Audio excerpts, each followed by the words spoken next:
Hello student, welcome to Atul education. तो friend, इस video के अंदर हम लोग टी वाई बी कॉम के अकाउंट के सिलेबस के बारे में देखेंगे कि टी वाई बी कॉम में अकाउंट्स का क्या सिलेबस है। सबसे फर्स्ट हम लोग फाइनेंशियल अकाउंटिंग का देखेंगे कि फाइनेंशियल अकाउंटिंग के अंदर कौन कौन से चैप्टर हैं और उसके सिलेबस क्या है। तो चलो स्टूडेंट, हम लोग स्टार्ट करते हैं। ये आपका मुंबई यूनिवर्सिटी का पीडीएफ है जिसके अंदर पूरा डिटेल में आपको सेमेस्टर 5 और 6 दोनों यहाँ पे दिया हुआ, ठीक है। 5 और 6 दोनों के इसके अंदर दिए हुए हैं। तो सबसे पहले हम लोग सेमेस्टर 5 की बात करेंगे और पहला सबसे फर्स्ट हम लोग फाइनेंशियल अकाउंटिंग का कौन कौन से चैप्टर है, उसके अंदर डिटेल सिलेबस क्या है पूरा देखने वाले हैं। यदि स्टूडेंट आप लोग इंटरेस्टेड हो टी वाई बी कॉम के लिए क्लासेस ज्वाइन करने के लिए, तो आप लोग मुझसे कांटेक्ट कर सकते हो। मेरा नंबर आप लोग नोट डाउन कर सकते हो, 98208276 और 74। इस नंबर पे आप लोग मुझे व्हाट्सएप पर मैसेज कर सकते हो क्लास ज्वाइन करने के लिए, जिससे आपको बेस्ट टू बेस्ट सर्विस मिलेगा और 100% पासिंग गारंटी मिलेगा और एकदम रिजनेबल फीस में। तो आप लोग टी वाई बी कॉम के क्लासेस ज्वाइन करना चाहते हो, जरूर मुझसे कांटेक्ट करिए एक बार। अभी देखते हैं यहाँ पर तभी टी वाई बी कॉम के कौन कौन से सब्जेक्ट होते हैं, एक बार मैं आपको रफली यहाँ पे डिस्कस कर देता हूँ। सेमेस्टर 5 के कौन कौन से सब्जेक्ट हैं। तो आपके पास एक फाइनेंशियल अकाउंटिंग है, एक कॉस्ट अकाउंटिंग आपका होता है, एक बिजनेस मैनेजमेंट है बट ये ऑप्शनल सब्जेक्ट होता है। इसके अलावा कॉमर्स होता है, इसके अलावा आपका इकोनॉमिक्स है। तो इसके अलावा बाकी के, जैसे आपको कोई कुछ स्टूडेंट को टैक्स मिलता है ऑप्शन में, कुछ लोग को एक्सपोर्ट रहता है और कंप्यूटर रहता है। तो कुछ ऑप्शनल सब्जेक्ट वो आपको इलेक्ट करने पड़ते हैं। तो ऐसे आप सब्जेक्ट को चॉइस कर सकते हो। अभी हम लोग देखते हैं यहाँ पर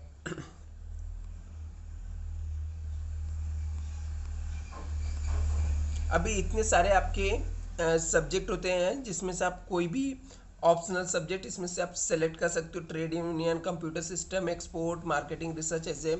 तो हर एक स्टूडेंट अपने अपने जैसे सुटेबल रहता है उसके हिसाब से सेलेक्ट करते हैं। सबसे फर्स्ट हम लोग फाइनेंशियल अकाउंटिंग के चैप्टर देखते हैं क्या क्या है फाइनेंशियल अकाउंटिंग का चैप्टर। तो यहाँ पे आप देख सकते हो कि जो फाइनेंशियल अकाउंटिंग है, फाइनेंशियल अकाउंटिंग के जो मॉड्यूल है उसमें से सबसे फर्स्ट जो है आपका preparation of final accounts of company से, कंपनी के फाइनल अकाउंट्स बनाने के लिए दिया गया है। इसके अलावा दूसरा चैप्टर जो है आपका इंटरनल रिकंस्ट्रक्शन है। थर्ड बायबैक ऑफ शेयर्स है। फोर्थ इन्वेस्टमेंट अकाउंटिंग है। फिफ्थ जो है ethical behaviour and implication for accounts है। अभी इसमें से जो आपको 4 चैप्टर है ये आपके प्रैक्टिकल चैप्टर है, मतलब इसमें से प्रैक्टिकल सम एग्जाम में पूछे जाते हैं और ये एक थियोरटिकल चैप्टर है। मतलब आपको फाइनेंशियल अकाउंटिंग के अंदर टोटल 4 चैप्टर आपको प्रैक्टिकल पढ़ने पड़ते हैं, जिसमें company final accounts, internal reconstruction, buyback of share और इन्वेस्टमेंट अकाउंटिंग। अभी इसके अंदर डिटेल सिलेबस क्या होता है, फाइनल अकाउंटिंग प्रिपरेशन के अंदर क्या क्या डिटेल सिलेबस दिया है, चलो यहाँ पर हम लोग डिस्कस कर लेते हैं। और स्टूडेंट, यदि आपको टी वाई बी कॉम के लिए क्लासेस ज्वाइन करना है तो जरूर एक बार ट्राई करिए डेमो लेक्चर अटेंड करके। सेम नंबर मैंने आपको बता दिया हूँ, 9820827674 पे आप लोग कांटेक्ट करिए, 827674। आप लोग पहले फ्री डेमो लेक्चर अटेंड करिए, उसके बाद आपको अच्छा लगेगा तो आप क्लास ज्वाइन करिए। बेस्ट टू बेस्ट आपको सर्विस मिलेगा स्टूडेंट यहाँ पर। अभी यहाँ पर हम लोग बात करते हैं कि फर्स्ट जो चैप्टर है उसके अंदर क्या क्या यहाँ पर सिलेबस है। तो preparation of final accounts of the companies, ठीक है। इसके अंदर जो सिलेबस है यहाँ पर रिलेटेड टू प्रोविजंस दिया गया है कंपनी एक्ट का। Preparation of financial statement as per company act है, ठीक है। AS1 दिया गया है फाइनल अकाउंटिंग कंपनी का। उसके बाद एडजस्टमेंट है, एडजस्टमेंट रिलेटेड टू जैसे like closing stock, depreciation, outstanding expenses हो गया, प्रीपेड एक्सपेंस हो गया, प्रीपेड इनकम हो गया, प्रपोज डिविडेंड हो गया, प्रोविजन फॉर टैक्स हो गया, बिल्स ऑफ एक्सचेंज हो गया, कैपिटल एक्सपेंडिचर इंक्लूड यहाँ पर रिवेन्यू एक्सपेंडिचर, ये सब दिया गया है। और रिकॉर्डेड सेल्स एंड परचेस से रिलेटेड एडजस्टमेंट रहेगा, गुड्स सोल्ड ऑन सेल्स और रिटर्न बेसिस दिया गया है। मैनेजरियल रेमुनरेशन दिया गया है, net profit before tax, transfer reserve दिया गया है, बैड डेब्ट्स है and provisions for bad debts है, और कॉल्स इन एरियर्स है। इसके अलावा loss by fire, goods distributed as a free sample, any other adjustment as per prevailing accounting standard. तो इतने सिलेबस आपके चैप्टर 1 में है ये सब। दूसरा चैप्टर जो है वो है आपका इंटरनल रिकंस्ट्रक्शन। तो इंटरनल रिकंस्ट्रक्शन के अंदर जो जो चीज़ें दिया गया है उसके अंदर सबसे फर्स्ट दिया गया है need for reconstruction and company law provisions. क्यों जरूरी है, ठीक है। नीड क्या है, need reconstruction and company law provisions क्या है, और डिस्टिंक्शन बिटवीन इंटरनल और एक्सटर्नल रिकंस्ट्रक्शन के बीच में डिफरेंस क्या है ये दिया गया है।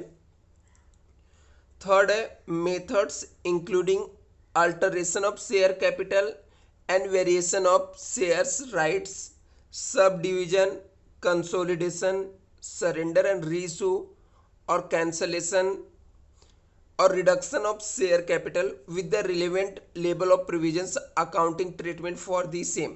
तो मतलब ये सब की अकाउंटिंग ट्रीटमेंट क्या है, कैसे जनरल एंट्री बनता है, कैसे हम लोग इसके लेजर बनाते हैं, कैसे बैलेंस शीट बनता है, ये सब आपको सिलेबस से पूरा डिटेल दिया हुआ है। उसके बाद थर्ड चैप्टर आपका है बायबैक ऑफ शेयर्स।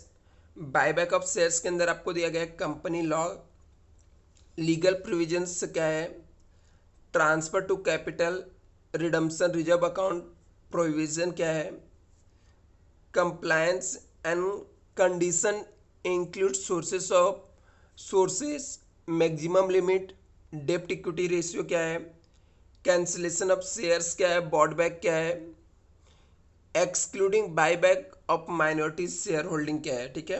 ये सब दिया गया है। बायबैक ऑफ शेयर्स के अंदर क्या लिखा गया है, कंपनी लॉ क्या होता है, लीगल प्रोविजंस क्या है, including related to restriction power क्या है, ट्रांसफर ऑफ कैपिटल क्या है, रिडम्पशन रिजर्व अकाउंट्स क्या होता है, प्रोविजंस क्या है, compliance and condition including sources of maximum limit, डेप्ट इक्विटी रेशियो क्या होता है, और cancellation of shares bought back क्या होता है, excluding buyback minority shares holding क्या होता है, ये सब इसके अंदर दिया गया है डिटेल में।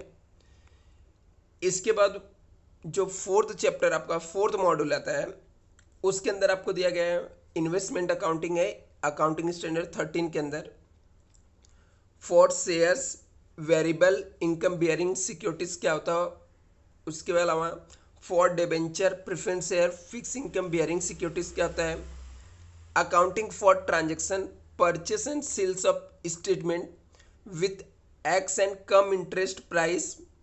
बोलता है हम लोग को जो सिक्योरिटीज खरीदते बेचते हैं उससे रिलेटेड जो भी ट्रांजेक्शन होता है, एक्स इंटरेस्ट कम इंटरेस्ट क्या होता है, उसका अकाउंटिंग ट्रीटमेंट दिया गया है। And finding cost of investment sold and carrying cost as per the weightage average methods. Weightage average method से हम लोग को कैसे हम लोग कैरिज करते हैं, ठीक है, कैरिंग करते हैं, कैसे कॉस्ट ऑफ सिक्योरिटीज निकालते हैं वेटेज एवरेज मेथड से, सोल्ड करते समय कैसे कैलकुलेशन करते हैं, एक्सक्लूडिंग ब्रोकरेज को छोड़ के, ठीक है, सिंपल मतलब दिया गया है। और columnar format for investment accounting, और इन्वेस्टमेंट अकाउंटिंग का फॉर्मेट दिया गया है और पूरा अकाउंटिंग ट्रीटमेंट यहाँ पे दिया गया है। इसके अलावा जो लास्ट चैप्टर आपका है वो थियोरटिकल है, ethical behaviour and implication of accounting. इसके अंदर introduction meaning of ethical behaviour दिया गया है, फाइनेंशियल रिपोर्टिंग दिया गया, what is the link between law corporate governance क्या होता है, ठीक है, कॉर्पोरेट सोशल रिस्पॉन्सिबिलिटी एंड इथिकल्स क्या होता है, what does the accounting profession क्या होता है, मीन्स एनी इथिकल बिहेवियर क्या होता है, implication of ethical value principle versus rule based और approach to the accounting standard क्या होता है, principle based approach and ethics क्या है, अकाउंटिंग स्टैंडर्ड क्या है, setting the process and ethics क्या है, IFAC कोड क्या होता है, इथिक्स फॉर प्रोफेशनल अकाउंटिंग क्या होता है, ethics is the accounting work environment क्या है, एज रिसर्च रिपोर्ट क्या है, implication of ethical behaviour for the financial reporting क्या है,